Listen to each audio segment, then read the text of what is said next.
এরপরে তোমার উপরে যত পরীক্ষা হোক, যাচাই বাছাই হোক না কেন, সবগুলো পরীক্ষা যদি তুমি সফলতার সাথে উত্তীর্ণ হতে পারো, ইমানটা নিয়ে যদি তুমি মৃত্যুবরণ করতে পারো, ইমানের উপরে যদি তুমি ইস্তেকামাত থাকতে পারো, আল্লাহর হাবিব বলেন, তাহলে রব্বুল আলামিন তোমাকে জান্নাত দিয়ে দিবে। তাহলে বোঝা গেল ইমানদার দাবি করলেই পরীক্ষা আছে না নাই? কেমন পরীক্ষা?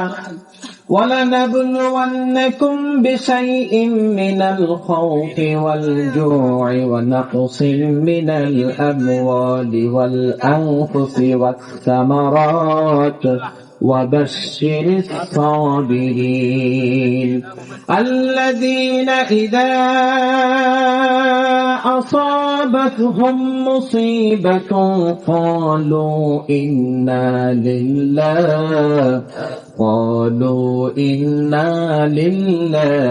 وإنا إليه راجعون। রব্বুল আলামিন বলেন, তুমি ঈমান এনেছো, বিশাইইন মিনাল খাউফ, ভয় তোমার পিছু ছাড়বে না। ভয় দিয়ে আমি আল্লাহ তোমাকে পরীক্ষা করব। ভয় জিনিসটা আবার কি? জোরে বলেন তো, ভয় আমাদের আছে না নাই? কেমন ভয়? ক্ষমতায় আছে একদল, আমি করি আর এক দল, তখন না জানি মামলা হয়ে যায়, কখন না জানি ব্যবসা প্রতিষ্ঠানে এসে হাতে হ্যান্ডকাপ দিয়ে চলে নিয়ে যায়। মাদ্রাসায় চাকরি করি, কখন না জানি মাদ্রাসার চাকরি থেকে আমাকে অব্যাহতি দিয়ে দেওয়া হয়। রাতের বেলা ঘুমিয়ে আছি, কখন না জানি এসে আমাকে ধরে নিয়ে যায়। জোরে বলেন তো, ঈমান আনলে এমন ভয় আছে না নাই? বিশাইইন মিনাল খাউফ, ভয় তোমার পিছু ছাড়বে না। তুমিও ভয় থেকে বাঁচতে চাইবা, ভয় তোমার পিছু লেগেই থাকবে।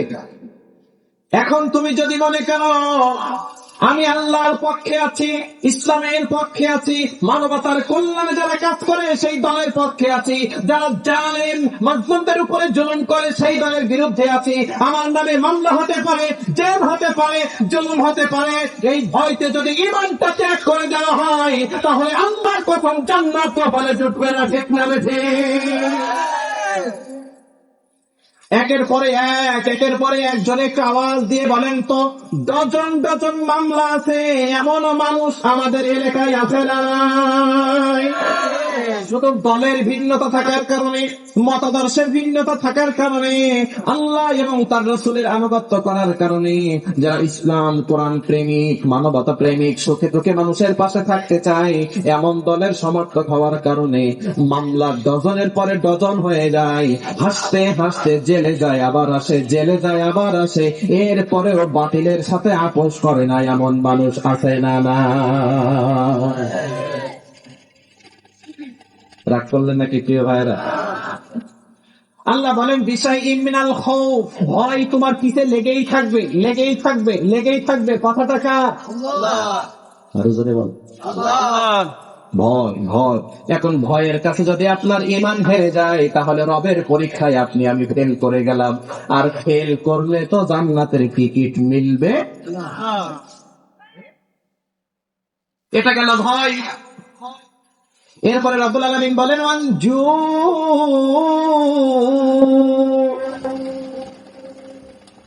আমি আল্লাহ তোমাকে ক্ষুধা দিয়ে পরীক্ষা করব, তুমি 3 বেলা পেট পুরে খেতে পারবে না। তুমি একটা ব্যবসা করতে, ব্যবসা প্রতিষ্ঠানটাকে ভাঙচুর করেছে, জ্বালিয়ে দিয়েছে, পুড়িয়ে দিয়েছে, শুধু রাজনৈতিক মতাদর্শের ভিন্নতা থাকার কারণে। জোরে বলে, তুই এমন জালেম আমাদের সমাজে আছে না? দোকান বন্ধ কর, তুই দোকানদারি করতে পারবি না, শাটার নামিয়ে তালা লাগিয়ে দিয়েছে। আছে না নাই? জোরে বলেন। রেজাল্ট ভালো, সবকিছু ভালো, রিটেনে টিকেছে, পরীক্ষায় উত্তীর্ণ হয়েছে, ভাই ভাই অভিযান ভালো, বাড়ি এবার ইনকোয়ারি করতে এসেছে, খোঁজ খবর নিতে এসেছে, এসে দেখে এইটা আমার দলের মানুষ না, সাথে সাথে রিপোর্ট করে এ কিন্তু আমাদের দলের না, পরে জানিয়ে দেয় সরি দুঃখিত আপনার চাকরি দিতে পারলাম না। আছে না না?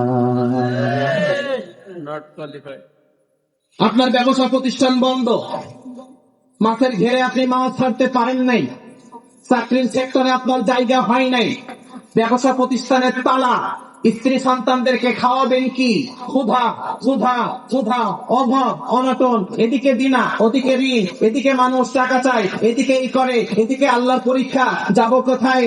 এখন যদি মনে করি না না না না না না, আগে জীবন বাঁচাই তারপরে ইমান আনবানে, যদি আপনি এই সুযোগের বাতিলের সাথে হাত মিলিয়ে আপোষ করেন, ইমানের পরীক্ষায় হেরে গিয়েছেন, এই ইমান নিয়ে জান্নাত হবে না।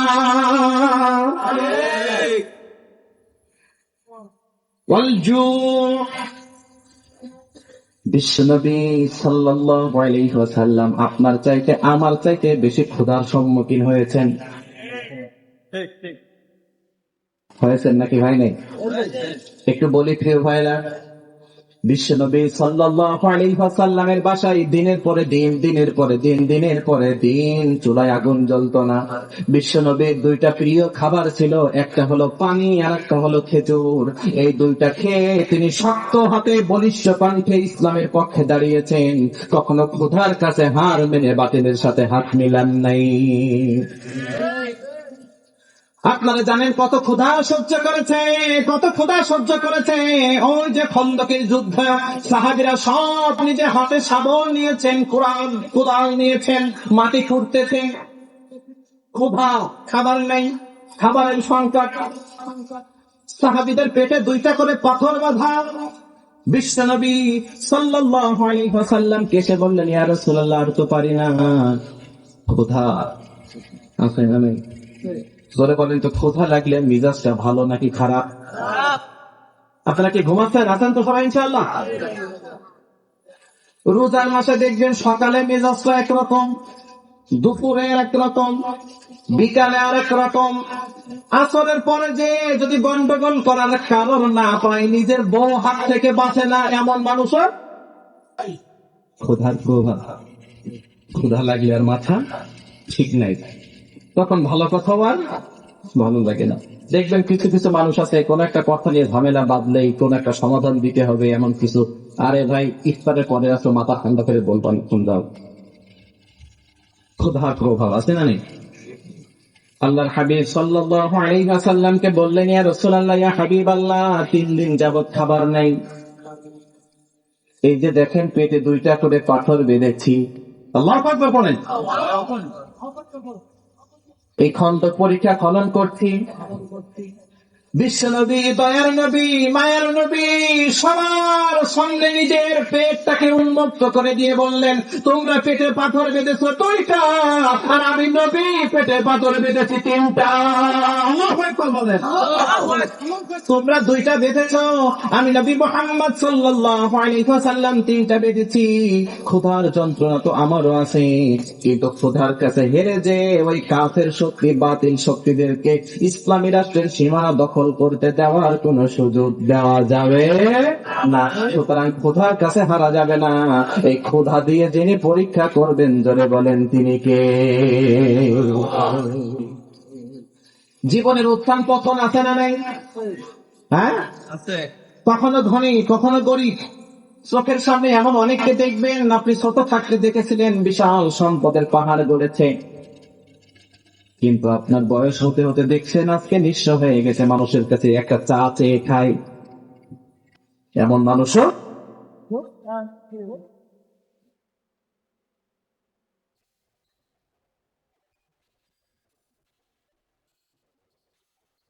বিশ্বনবী সাল্লাল্লাহু আলাইহি ওয়াসাল্লাম পেটে পাথর বেঁধেছেন, কিন্তু ক্ষুধার কাছে নমনীয় হয় নাই। একজন সাহাবী, তার নাম হলো জাবের রাদিয়াল্লাহু আনহু, জোরে বলেন নামটা কি? জাবের রাদিয়াল্লাহু আনহু, তিনি একদিন দেখতে পেয়েছিলেন বিশ্বনবী সাল্লাল্লাহু আলাইহি ওয়াসাল্লামের পেটে পাথর বাঁধা। তিনি দৌড় দিয়ে বাসায় চলে গেছেন। স্ত্রীকে ডাক দিয়েছেন, বলছেন আমি নবীকে দেখেছি পেটে পাথর বাঁধা, বাসায় খাবারের কি আছে? স্ত্রী বললেন অল্প একটু আটা আছে আর ছোট একটা বকরি আছে। জাবের রাদিয়াল্লাহু আনহু বললেন বকরির গোশত রান্না করো, রুটি বানাতে লাগো, আমি নবী মুহাম্মদ সাল্লাল্লাহু আলাইহি ওয়াসাল্লামকে যে বলে। জাবের রাদিয়াল্লাহু আনহুর স্ত্রী বললেন শোনেন, আপনি যাবেন যে বিশ্বনবী সাল্লাল্লাহু আলাইহি ওয়াসাল্লামের কানে কানে বলবেন ইয়া রাসূলুল্লাহ ইয়া হাবিবাল্লাহ, আমার বাসায় আপনার দাওয়াত। সুবহানাল্লাহ পড়েন। সুবহানাল্লাহ। আমার বাসায় কি আপনার দাওয়াত। আটা একটু, বকরি ছোট্ট একটা বকরি। জাবের রাদিয়াল্লাহু আনহু খন্দকের প্রান্তে গেলেন, যাওয়ার পরে বিশ্বনবী সাল্লাল্লাহু আলাইহি ওয়াসাল্লাম সাল্লামকে বললেন ইয়া রাসূলুল্লাহ ইয়া হাবিবাল্লাহ, কানে কানে আস্তে আস্তে আমার বাসায় আজকে আপনার দাওয়াত। একটু আওয়াজ দিয়ে বলেন তো বিশ্বনবী কি এই মাপের নেতা নাকি যে নিজে পেট পূজা করবে আর সবাইকে ক্ষুধার্ত অবস্থায় রাখবে? তিনি কি এমন নেতা নাকি? আর বলেন এমন আপনার আমার নেতার মতো নাকি?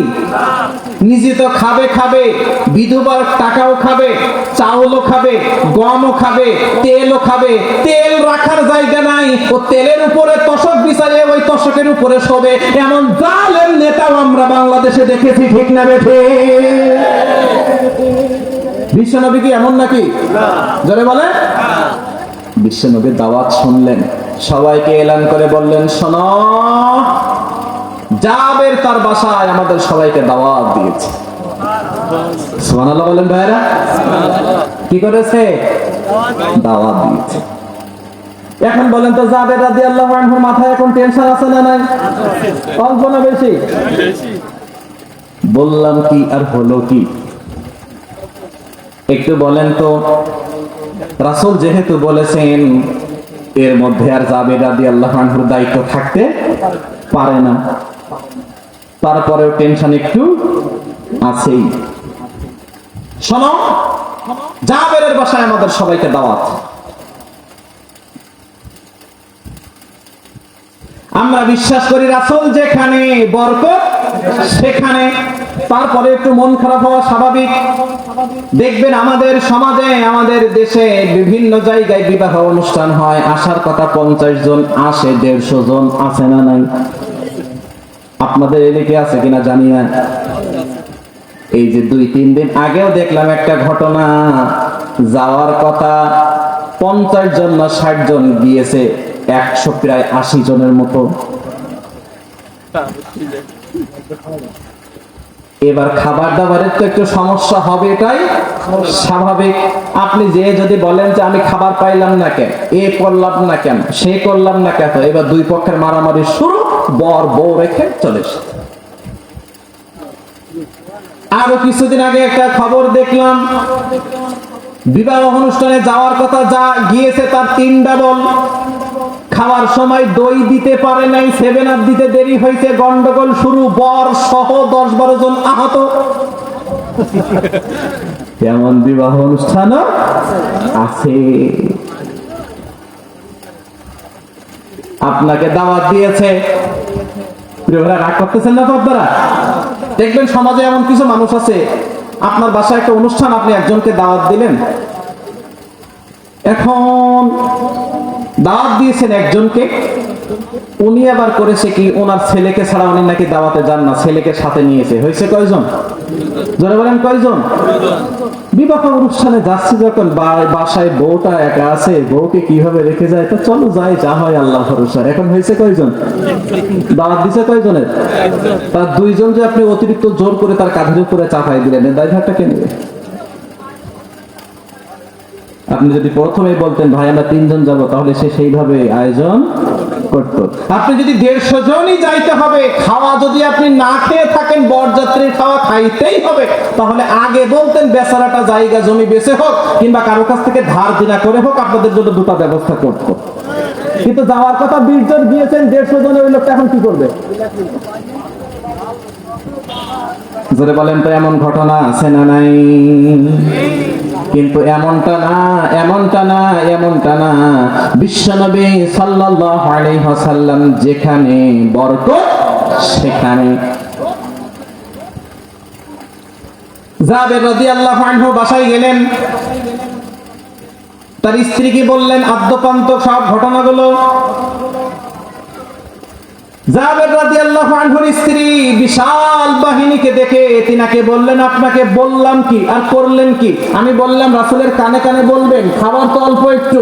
জাবের রাদিয়াল্লাহু আনহু বললেন, আমি রাসূলের কানে কানেই বলেছি, কিন্তু রাসূল সবার মাঝে এলান করেছে ওটা আমি কিছুই জানি না।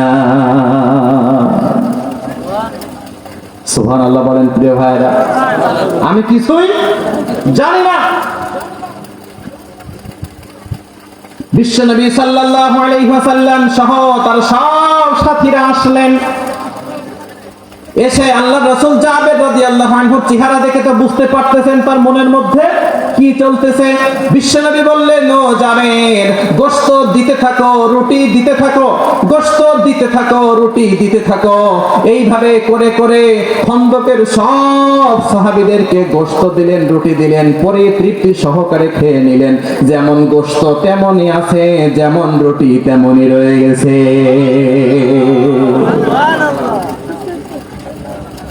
এত ক্ষুধা সহ্য করেছেন, পেটে 3টা পাথর বেঁধেছেন, এরপরেও কোন বাতিলের সাথে আপোষ করে কিছু অর্থ সম্পদ নেওয়ার জন্য চেষ্টা করে নাই, ঠিক না বেঠিক? এবার যদি আমরা ওই ক্ষুধার কাছে হেরে যাই, আল্লাহি আল্লাহর কসম, ইমানের পরীক্ষায় আমরা ফেল করে ফেলেছি। আর ওই ফেল করা ইমান নিয়ে জান্নাতের টিকিট হবে না।